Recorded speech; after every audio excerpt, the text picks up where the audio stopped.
The secretions of the pineal in the yogic terminology is referred to as amruta, because once it begins its secretion, everything about you becomes sweet and beautiful. It is not the sexuality which limits it, but it's the excessive identity with the physicality which limits it. If you make it too big, you will become perverted in your head. If you try to obliterate it, you will become even more perverted in your mind.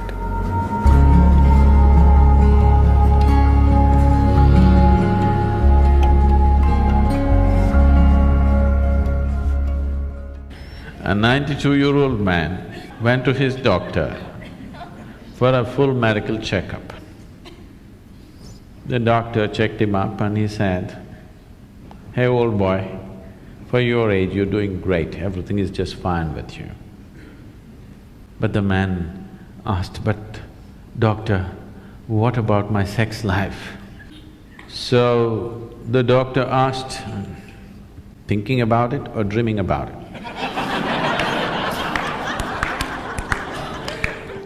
The more you try not to think about something, the more you will think about it. This is the nature of the mind. So there are many reasons why one indulges in sex. For some, it is just pleasure.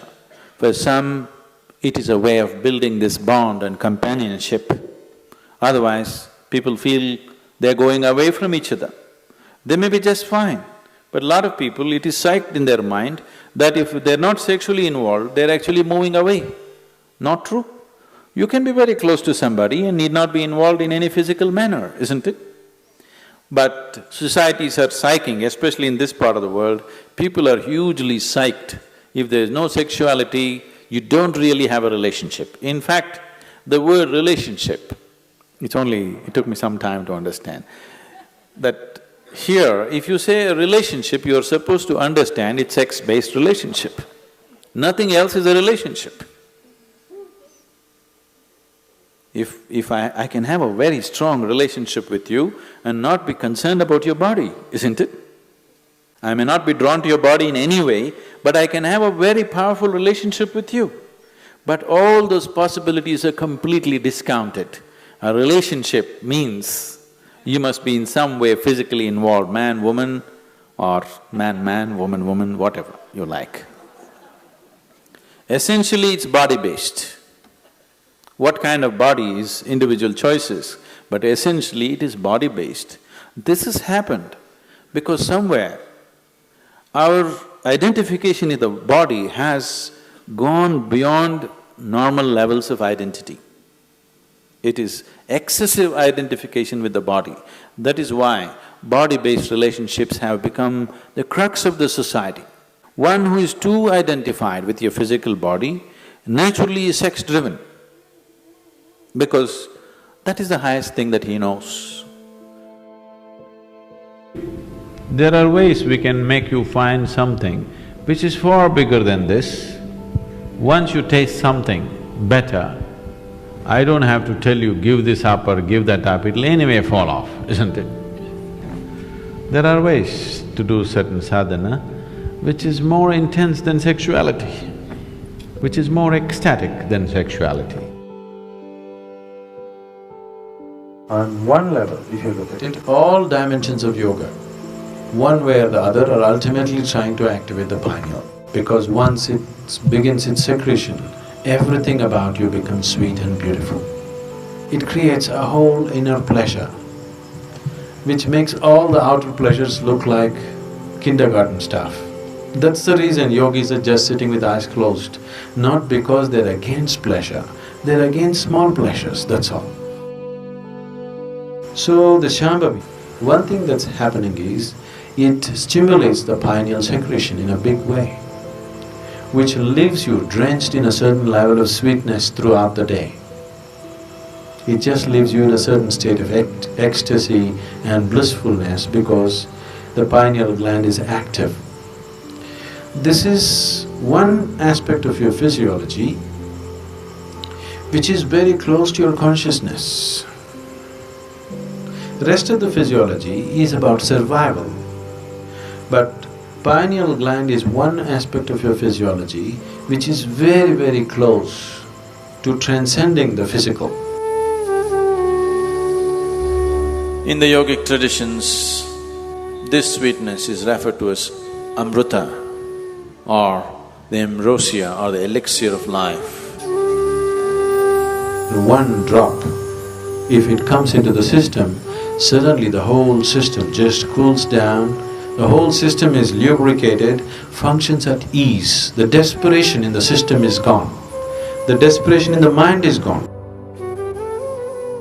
So, ambrosia means you found your own pleasure.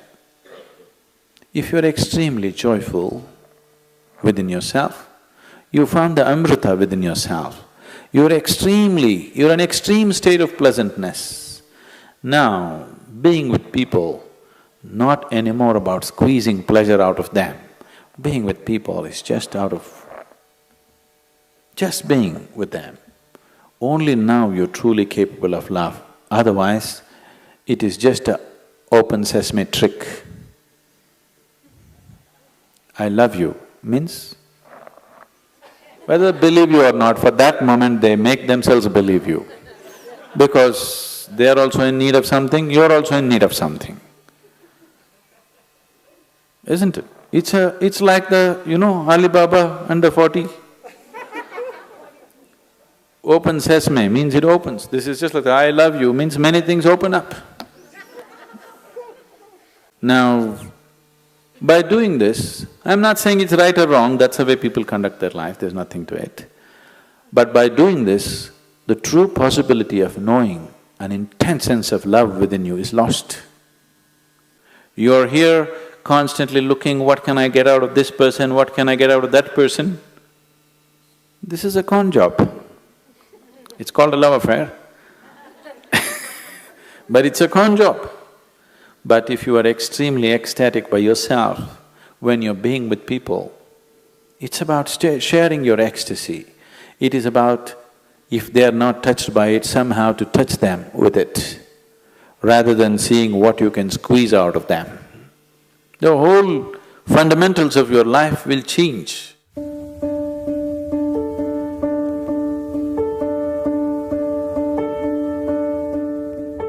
Yes and no, in the sense, it is not the sexuality which limits it, but it's the excessive identity with the physicality which limits it. So, it is not sexuality per se which becomes the barrier, but the attachment it creates to the physicality which definitely becomes the barrier. This question is coming from a certain amount of bits and pieces, the gossip that you have heard about how you could assimilate your own semen and raise it up to your higher possibility. Yes, it is true.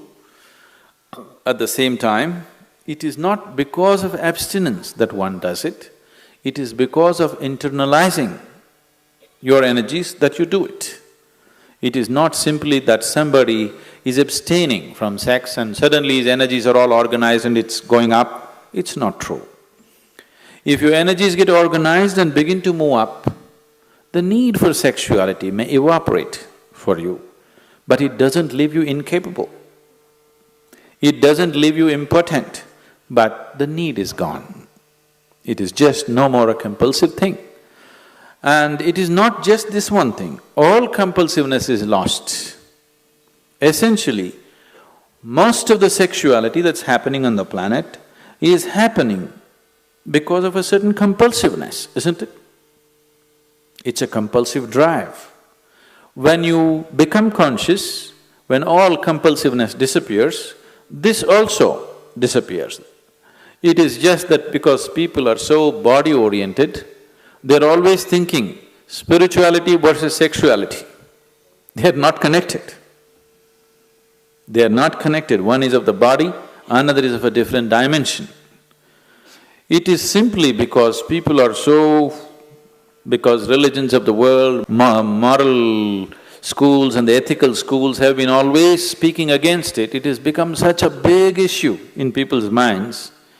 They think the only way to know something beyond is, you must be away from this. Because somewhere you're not able to accept the simple biology of a human being, which is the tragedy, that you cannot accept the simple biology. You either have to celebrate it or you have to push it down the drain. Both are not needed. You can look at it for the limitation that it is and for the possibility that it is. So, if because of the impurity of sex, your spirituality is going to get disturbed, I want you to know that your very birth is impure. When you come from such an impure birth, where is the possibility for you? There is no possibility for you. Only if you fell from somewhere else, if the stoke dropped you, there is some possibility of you becoming spiritual. If your mother had a normal birth, you have no possibility.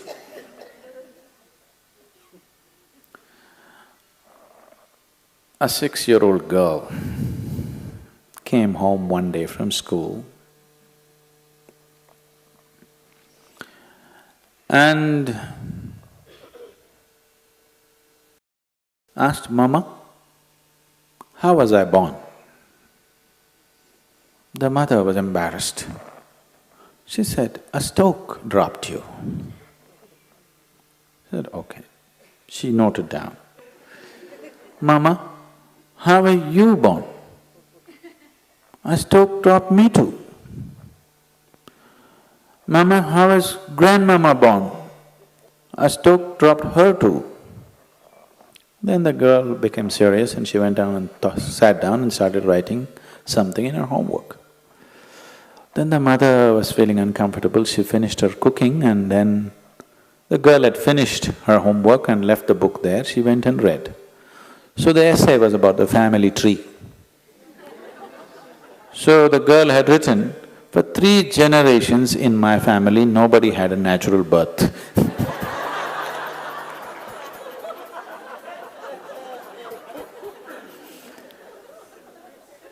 So because of absurd ideas, either we exaggerate something or we try to unnecessarily play it down. It has a certain role in your life. If you make it too big, you will become perverted in your head. If you try to obliterate it, you will become even more perverted in your mind. After all, now I am speaking, this is a kind of energy.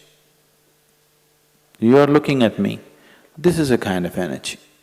You are listening to me, this is a kind of energy. These are different expressions of the same life energy, isn't it? Now, sexuality is also another expression of the same energy.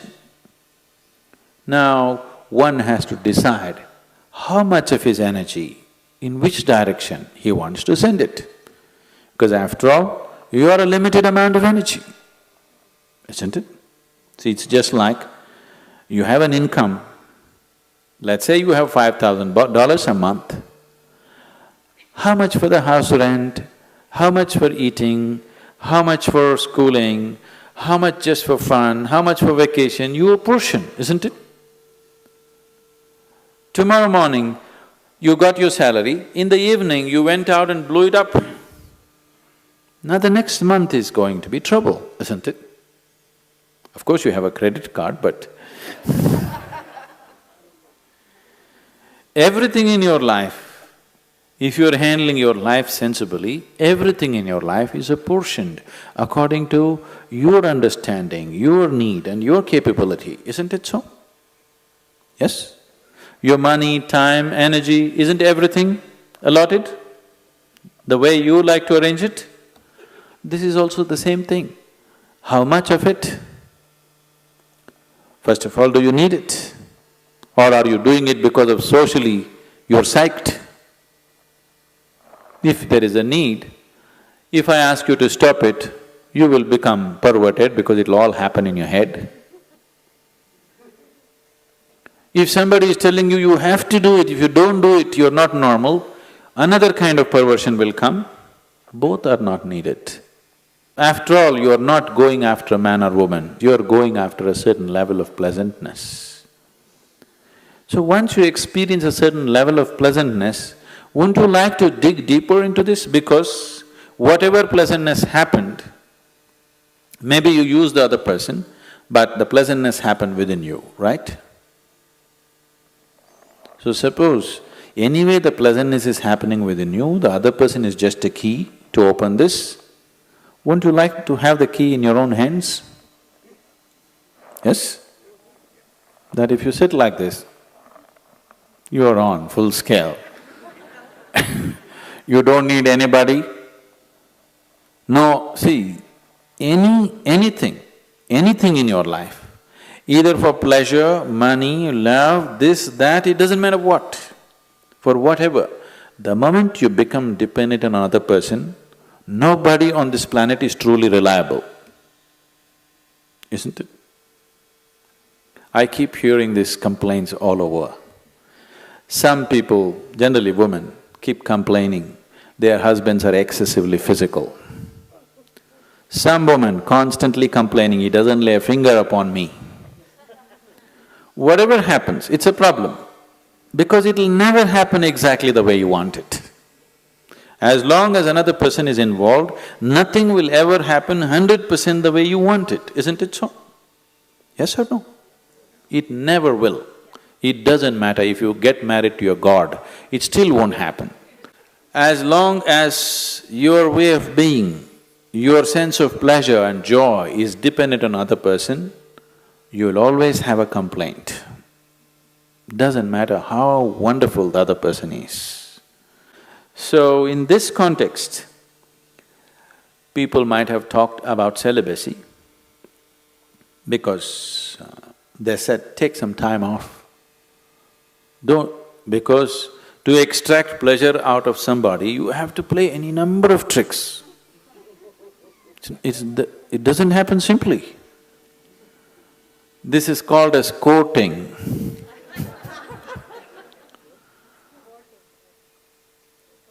Once you go to the court, the judgment day will come. It takes enormous amount of time, effort, energy, and all kinds of other things, frustrations, jealousies, problems, everything attached to it. So somebody said, take time off from those things and see if this could be internally generated, and then being with people will become more out of your love than out of your need, which is definitely a better way to be with people, isn't it?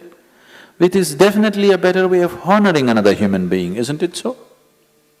Give this a little more attention. Instead of paying attention to that one and that one and that one, give this one a little more attention.